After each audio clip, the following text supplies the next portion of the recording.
Hi there everyone, Josiah here with Womprat Creations with the next in our series of revealing my Return of the Jedi Boba Fett cosplay. This show and tell is about his knee armor. These are my two, I have to be careful because they're kind of falling apart.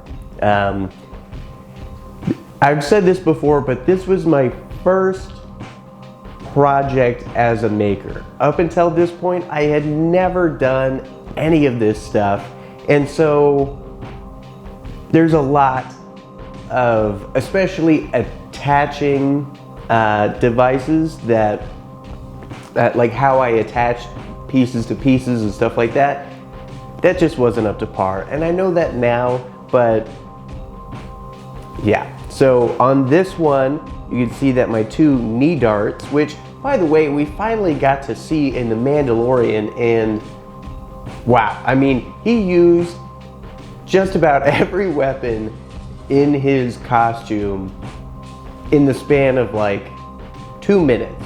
And it was just really nice to see, because having built one of these costumes, you know all of the little things that go in there, and we never got to, I'm getting ahead of myself.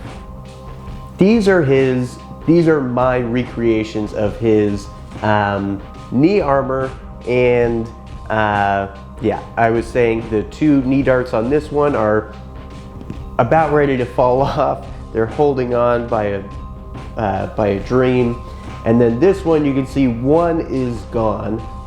It's floating around in the chest of Boba Fett stuff. But then this one is actually still on there pretty solid. But I mean, this was actually a really fun paint job. First of all, I got this as a kit from someone on the dented helmet. Like most of this, like I said, this was my first project. It was years ago. I do not remember who I got the majority of these pieces from, but these are vacuum formed plastic, which means that there was a buck that was the shape of this, and then they heated up a sheet of plastic, pulled a vacuum over this, and it stretched the plastic into this. So it's not as sturdy as like a cast piece, but it's good enough. You can see that there's also a white elastic band in the back that goes around the back of your leg to keep it on.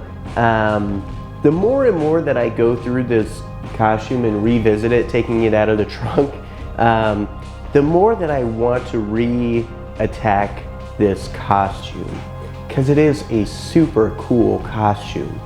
But I didn't do a great job of, actually the paintwork is not where I have many issues. It's not perfect, but it's not bad either. I just put this together in such a way that it's incredibly difficult to put on. It's fragile while I'm wearing it. Yeah, I mean, it's an ordeal. So yeah, the more that I take this out and re-examine it, the more that I want to redo this. Maybe someday. But these were a lot of fun to paint, because this kind of taught me the art of misting with an airbrush.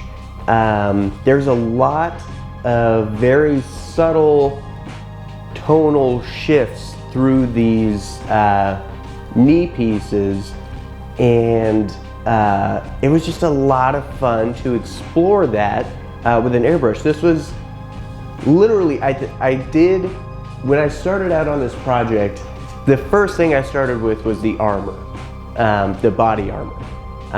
So the chest pieces, the back plate, and the knee and shoulder armor.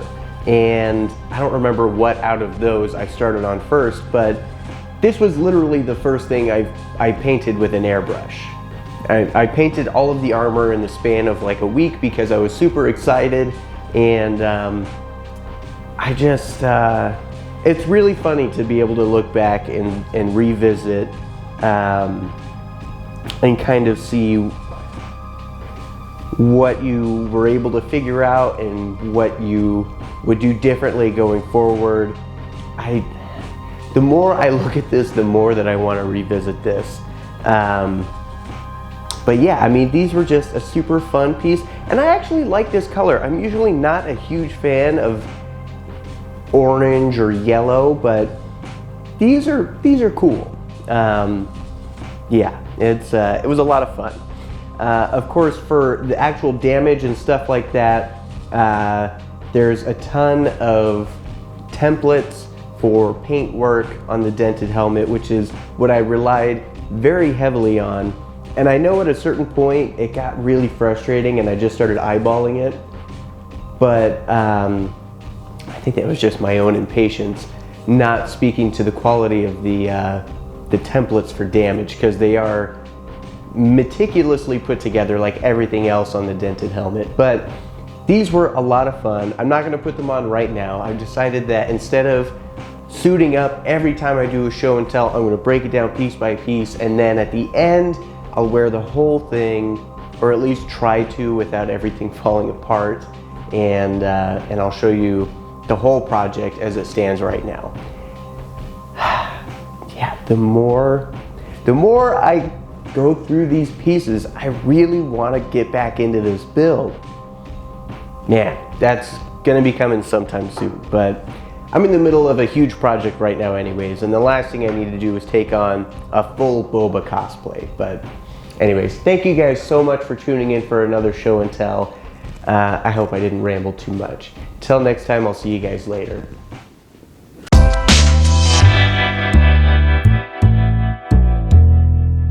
Let me ask you something. Wouldn't it be cool to be able to go and travel around a galaxy far, far away? I think it would be, but unfortunately, our technology does not allow us to do that yet. But you could pretend like you have. And the way you do that, I mean, what do you do when you go to visit a new place? You pick up a t-shirt that says that you were there, so you can go back home and wear it at the office and let people know that you're well-traveled. Now you can do that for the Star Wars universe too. We have a couple different t-shirts, but this newest one is probably my favorite. This is a Visit Civilized Endor t-shirt, and like I said, this one is probably my favorite one yet, and any one that you buy really helps us out with being able to produce cool content for you guys. So thank you guys for your support. 517 to scanner control. 517 to scanner control. 316, report to control.